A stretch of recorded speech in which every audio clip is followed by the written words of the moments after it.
Hello viewers, आज हम लोग इस लेक्चर में ऑफेंसेस रिलेटिंग टू मैरिज में तीसरे ऑफेंस को कवर करेंगे जो कि आईपीसी के सेक्शन 497 में कवर किया गया है। दूसरी चीज, जब हम लोग इस सेक्शन को पढ़ेंगे तो ये सेक्शन जनरली अब क्या हो चुका है कि दो पार्ट में डिवाइड हो चुका है। पहला पार्ट मतलब टाइम पीरियड के बेसिस पे अगर एडल्ट्री सही सेंस में समझना है तो हमें सेक्शन 497 पे जाना पड़ेगा। तो उससे हमें पता चलेगा कि एडल्ट्री क्या था, क्या उसका पहले स्टेटस था। मगर अब के टाइम में चीजें बदल चुकी हैं, क्योंकि 2018 में सुप्रीम कोर्ट ने एक जजमेंट दिया Joseph shine versus union of India का।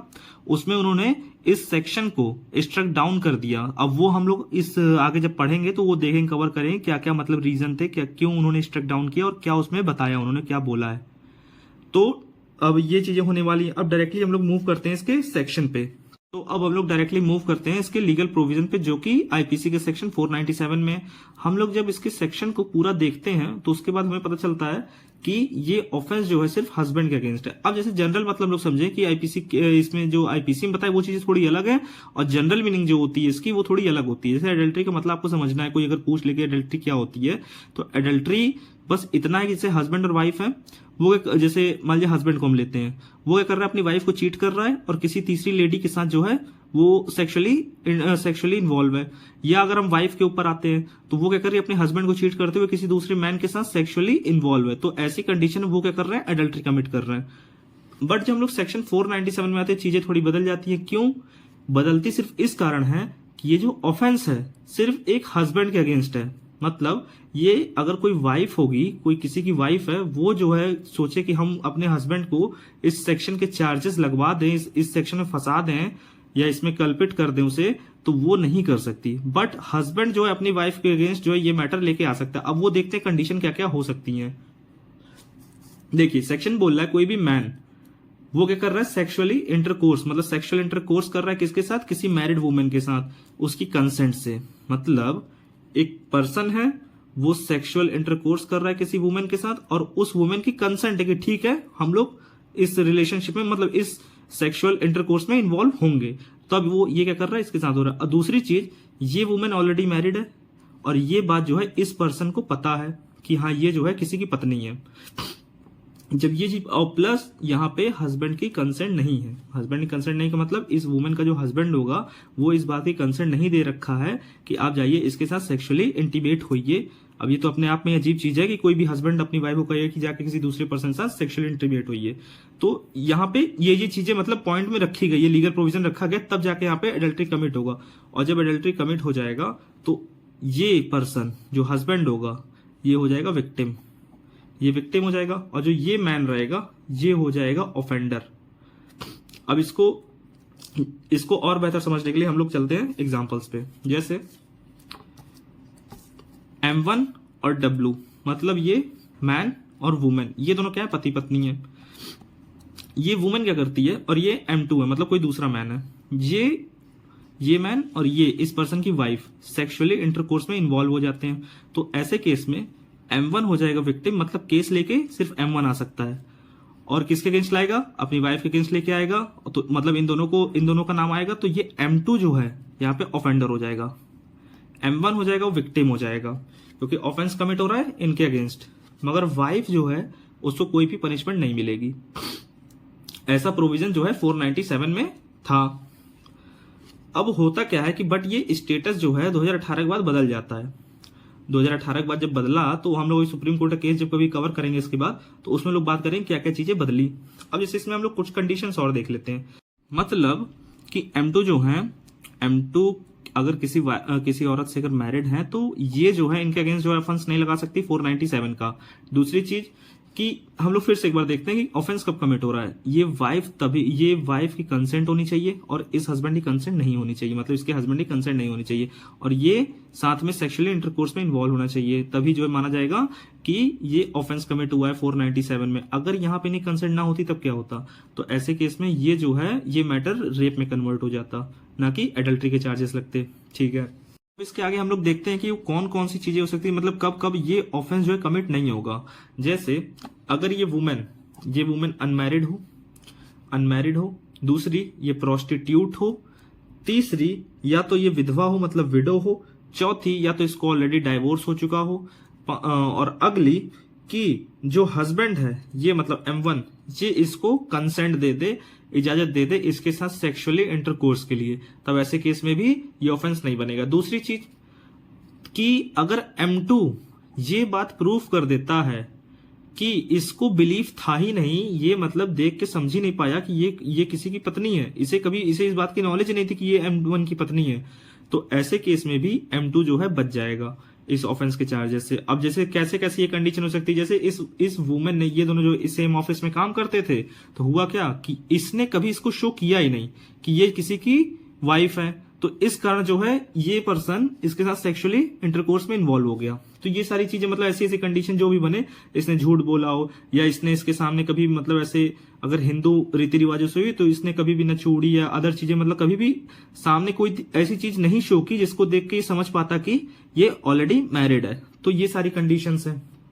दूसरी चीज, अब ये सब हो गया, तो अब इसमें क्या पनिशमेंट का प्रोविजन था हम लोग उसको देख लेते हैं। जैसे जो जब ऑफेंस कमिट हो गया 497 के अंदर, तो जो M2 था मतलब, तो ये था ऑफेंडर, तो ये जो है इनको जेल हो सकती है, मतलब इंप्रिजनमेंट हो सकता है 5 साल तक का, फाइन भी देना पड़ सकता है, फाइन की कोई लिमिट तय नहीं है। अगली चीज, जेल प्लस फाइन दोनों साथ में भी हो सकता है। और ऑफेंडर कौन होंगे? M2 होंगे, मतलब वाइफ को कोई सजा नहीं, नो ऑफेंस। ठीक, अब इससे आगे बढ़ते हैं। अब आते हैं हम लोग सुप्रीम कोर्ट केसेस पे कि सुप्रीम कोर्ट ने क्या क्या बोल रखा है। अब जैसे सबसे पहले हम लोग केस कवर करते हैं कि यूसुफ अजीज वर्सेस स्टेट ऑफ बॉम्बे का। इसमें जो है मैटर उठा था आर्टिकल 14 और 15 को लेके। यहाँ पे इस ग्राउंड पे इस सेक्शन को मतलब माना गया था कि ये जो सेक्शन है ये 14 और 15 आर्टिकल 14 और 15 का वॉयलेशन करता है, कि आपने इसको बस जो है एक जेंडर को लेके बस बना रखा है कि जो है वाइफ को कोई सजा वजा नहीं होगी। तो ये सारी चीजें थी, तो इस कारण इसको 14 और 15 में लाया गया। अब जैसे जब ये जब आया तो इस केस में सुप्रीम कोर्ट ने उस टाइम बोल दिया कि 14 और 15 आर्टिकल का ये जो है वॉयलेशन नहीं करता। प्लस हो क्या रहा है कि ये जो सेक्शन है 497 ये वॉयलेटिव नहीं है इन दोनों सेक्शन का, बल्कि ये 15 के जो क्लॉज 3 है इसके अंडर जो है प्रोटेक्टिव है। प्रोटेक्टिव का मतलब ये प्रोविजन ये बोलता है कि स्टेट जो है जब उसको जरूरत लगे तो वो चिल्ड्रन या किसी वुमेन के लिए कोई भी ऐसा प्रोविजन बना सकता है जो उसके बेटरमेंट के लिए हो। तो ये प्रोविजन को उनका मतलब कहना था कि 15 क्लॉज 3 का जो प्रोविजन लाया गया है वो वुमेन की कंडीशन मतलब सिचुएशन देखते हुए कि सोसाइटी में कभी भी उनको कोई भी राइट नहीं मिले हैं, उनको हमेशा दबाया गया है, उनकी जो फंडामेंटल राइट्स हैं, उनकी जो प्राइवेसी है, उनका मतलब अपने बॉडी पे अधिकार, तो ये सारी चीजों को देखते हुए ये वाला जजमेंट आया। उसके बाद भी दो जजमेंट आए तो उसमें भी यही सेम चीज अपहेल्ड हो गई। मेन जो केस आता है वो 2018 का, जो इस सेक्शन का लीडिंग केस है, वो क्या करता है इस पूरे सेक्शन को बदल के रख देता है, जैसे कि उसने पूरा स्ट्रक डाउन कर दिया इस पूरे सेक्शन को। हुआ क्या कि यहाँ 5 जजेस कॉन्स्टिट्यूशनल बेंच बैठी थी, इसमें सीधा सीधा ये बोला गया कि husband is not the master of wife, मतलब कि भले शादी हो गई है, हस्बैंड और मतलब पति पत्नी हैं, मगर हस्बैंड जो है वाइफ का मास्टर नहीं है, वो मास्टर बन के उसको अपने नौकर की तरह नहीं ट्रीट कर सकता। ये चीजें थी। दूसरा पॉइंट क्या आया सामने कि wife can not be treated as chattel, वो किसी भी मतलब चैटल की तरह ट्रीट नहीं की जाएगी। चैटल का मतलब क्या हुआ? चैटल का मतलब ये हुआ कि वो आपकी कोई भी संपत्ति नहीं है, आप उसे अपनी संपत्ति समझ के नहीं चला सकते अपनी वाइफ को। तो ये बातें रखी गई। इस केस में ये भी आया कि ये जो प्रोविजन है इस 497 का ये वॉयलेटिव है 14, 15 और 21 का। हो क्या रहा है कि देखिए इसमें हस्बैंड जो है वो विक्टिम हो जा रहा है, मगर उसकी वाइफ को कोई सजा नहीं मिल रही है, बल्कि वो चाहता क्या था, अपनी वाइफ के अगेंस्ट जो रेमेडी चाहता था उसे, क्योंकि उसका जो मैरिटल रिलेशन खराब हुआ है अपनी वाइफ से हुआ है। ठीक, वहां पे वाइफ को कोई सजा नहीं हो रही थी। दूसरी चीज कि जो तीसरा पर्सन था, थर्ड पर्सन था, उसको सिर्फ सजा हो रही थी, जो M2 था उसको सिर्फ सजा हो रही थी। तो ऐसे केस में कहा गया कि वाइफ को छोड़ा जाना ये भी सही नहीं है, यहाँ पे सिर्फ जो ये जेंडर आ जा रहा है, इसलिए यहाँ पे ये वॉयलेटिव है। प्लस दूसरी चीज कि ये क्या है, आर्टिकल 21 का वॉयलेशन करता है। वॉयलेशन कैसे करता है कि इनकी राइट टू लाइफ, मतलब वाइफ की right to life and personal liberty और अदर चीजें, ये सब चीज को लेके तो ये सारी चीजें इन्वॉल्व हो गई, इस कारण जो है ये वॉयलेट करता है। तीसरी चीज अब आए कि प्राइवेसी के अगेंस्ट था, और राइट टू चूज का मामला बनता है कि कोई भी पर्सन के पास खुद का ये राइट होता है कि वो किस पर्सन को चूज करे अपने लिए। मतलब कि कोर्ट ये कहना चाह रही थी कि आपने बस शादी कर ली है तो इसका मतलब ये नहीं कि आपने सेक्सुअल ऑटोनॉमी जो है अपने हस्बैंड को दे दी। हस्बैंड के ऊपर सेक्सुअल ऑटोनॉमी नहीं पूरी आ जाती। ये राइट हमेशा वुमेन का रहेगा कि उसकी बॉडी पे कब किसका अधिकार होना चाहिए, वो किसके साथ इंटीमेट होगी, ये सब चीजें मतलब डायरेक्टली वो कह रही है कि कम से कम उसका अपनी बॉडी पे तो कंट्रोल रहे।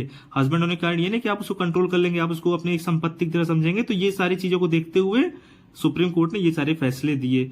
तो प्रेजेंट सिनारियो ये कह रहा है कि 2018 के बाद इस सेक्शन को 497 को डिक्रिमिनलाइज करते हुए, मतलब अब क्या है देखिए, अब जैसे चीजें ये हैं कि जो M2 है, जो ये M2 है, अब इसको भी कोई सजा नहीं होगी, प्लस अब ये वाइफ को तो सजा हो ही नहीं रही थी, तो इनको भी अब कोई सजा नहीं होगी। अब बचा क्या इस सेक्शन में, बचा क्या?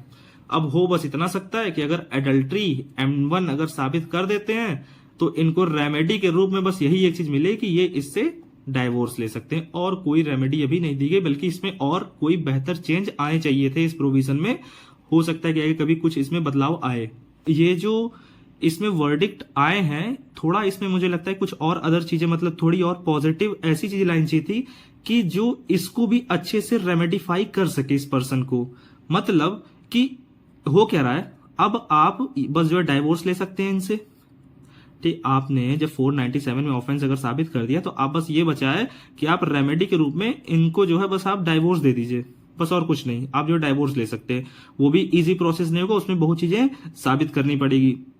ठीक है, तो क्या ये चीजें मतलब इनके लिए एक मतलब कि एक रीजनेबल कंपनसेशन होगा, एक रीजनेबल डैमेजेस होगा? नहीं हो सकता, क्योंकि जब भी कोई हस्बैंड और वाइफ आता है एक रिलेशन में, तो वो वहां पे एग्री होके आता है, इस बात का एग्रीमेंट कर लेते हैं दोनों आपस में कि कोई भी ऐसा काम नहीं करेंगे जो कि मैरिटल उनके रिलेशन के वैल्यूज के अगेंस्ट जाता हो। मतलब कि वो चाहे मॉरली हो चाहे लीगली, वो मैटर नहीं करता, मगर कोई भी ऐसा काम नहीं करेंगे जिससे शादी के रिलेशन पे कोई उसकी वैल्यूज को इफेक्ट करता दिखे। तो ऐसा कोई काम नहीं करना। ये दोनों स्टार्टिंग में ही एग्री हो जाते हैं। जब सेरेमनी के थ्रू जब कोई जुड़ता है तो कंडीशन यही हो जाती है। बट उसके बाद भी अगर ये कर रहे हैं, बट मॉरली तो ये चीज रॉन्ग है, बट लीगली यहाँ पे जो है अब क्या हुआ है, लीगली प्रोविजन बदलते हुए सुप्रीम कोर्ट ने ऐसा जजमेंट दिया है कि इनको भाई छूट है, अब इनको भी छोड़ दिया, क्योंकि इनको छूट थी इसलिए इनको भी छोड़ दिया। तो अब इस केस में एक और बात इंपॉर्टेंट बताई गई, जैसे मान लीजिए कि ये हस्बैंड है और ये वाइफ थे, तो हो क्या रहा था कि अगर हस्बैंड जो है वाइफ के एडल्ट्री करने के कारण अगर सुसाइड कमिट कर लेता है, मतलब इसके और इसके बीच सेक्सुअल इंटरकोर्स होता है, मतलब एडल्ट्री हुई, तो इसके कारण हस्बैंड जो है अगर सुसाइड कर लेता है तो वाइफ जो है, वाइफ यहाँ पे सेक्शन 306 ऑफ आईपीसी में पनिश की जाएंगी। मतलब अबेटमेंट ऑफ सुसाइड के लिए ये लायबल होंगी, ये ऑफेंडर हो जाएंगी इस ऑफेंस में कि इन्होंने ऐसे सर्कमस्टांसेस या ऐसे कंडीशन बना दी इसके सामने कि इसको मजबूर होकर सुसाइड करना पड़ा। तो इसलिए ये माना जाए कि इन्होंने उकसाया इसे कहीं ना कहीं सुसाइड करने के लिए। तो ये एक बात बच रही थी इस सेक्शन में। लेकिन होगा क्या कि इस पर्सन को कोई भी सजा नहीं मिलेगी। क्यों? क्योंकि जोसेफ शाइन केस में यही तो बताया गया है कि अब तो वाइफ तो पहले भी सजा नहीं मिल रही थी, मगर इसको मिल रही थी।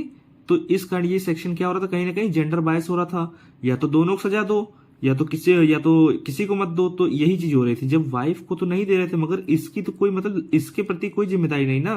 तो इस चीज को लेके वाइफ की तो जिम्मेदारी थी, इस कंडीशन को देखते हुए कि इक्वालिटी कहीं ना कहीं वायलेशन हो रहा है यहाँ पे, इसलिए इनको तो सजा से हटा ही दिया गया था इस केस में।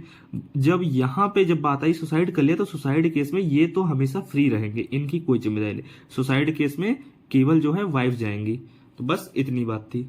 तो ओवरऑल जो चीजें हैं वो इस सेक्शन में बस इतनी थी। जो नेक्स्ट एक लेक्चर बचा हुआ है, मतलब एक सेक्शन जो इस ऑफेंस का बच रहा है, ऑफेंस रिलेटिंग टू मैरिज में, वो हम लोग नेक्स्ट लेक्चर में कवर करेंगे।